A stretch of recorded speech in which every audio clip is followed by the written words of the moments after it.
Nah, oke, baik saudara, ini tidak benar ini, ya.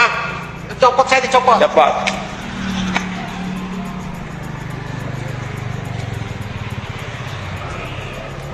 Ya, mohon.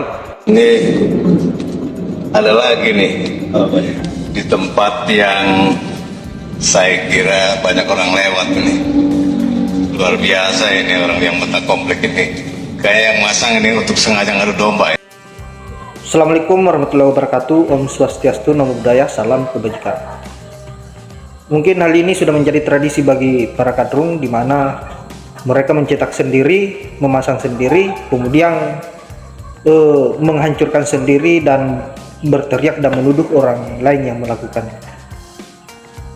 Melihat hal ini, saya mengingat kejadian pada tahun 2020, di mana para gerombolan kadrun mengatakan bahwa dia mendapati bendera PKI dan membakar di gedung DPR, di depan gedung DPRD pada saat itu.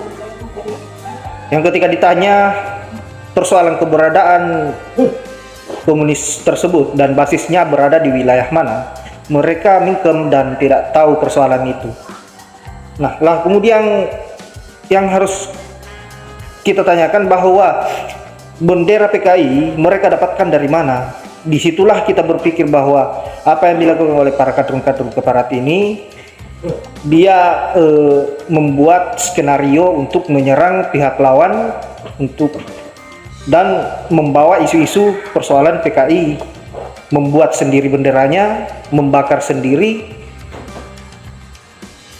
dan berteriak kepada orang lain yang dianggap sebagai PKI.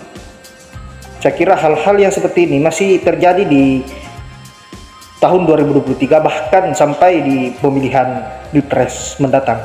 Dan inilah yang harus kita waspadai, bahwa apa yang terjadi kemarin-kemarin itu sudah menjadi sebuah pembelajaran yang sangat berharga.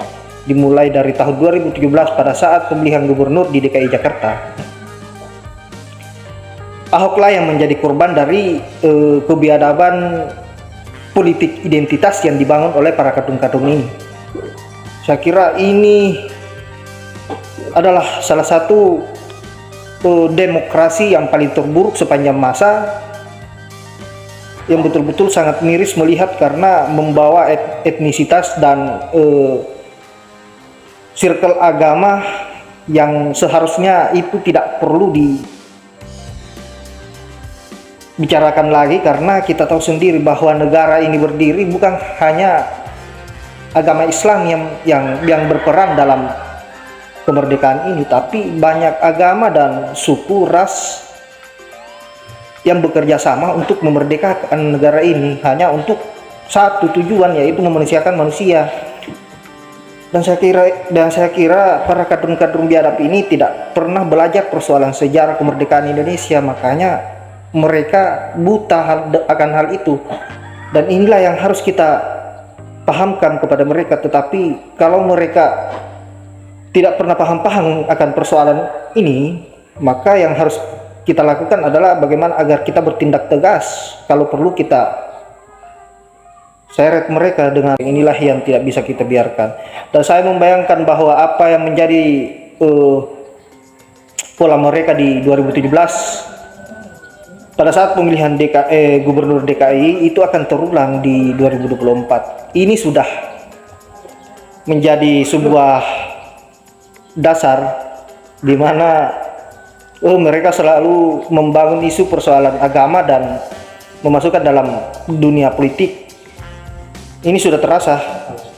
Bahkan ada seorang ustaz yang mengatakan bahwa Anies ini adalah Imam Mahdi, dan siapapun yang tidak memilih Anies Baswedan maka dia dianggap sebagai Dajjal.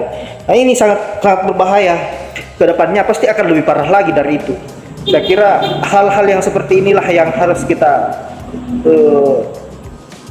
jegal demi untuk keselamatan bangsa dan negara. Sebaiknya kita sebagai orang yang betul-betul peduli terhadap NKRI dan cinta terhadap NKRI harus berusaha untuk bagaimana agar para keparat-keparat ini tidak bisa seenak jidat dan bebas berkoar Saya kira hanya itu, dan saya akhiri dengan ucapan wallahu muwaffiq ila aqwamit thoriq. Assalamualaikum warahmatullahi wabarakatuh.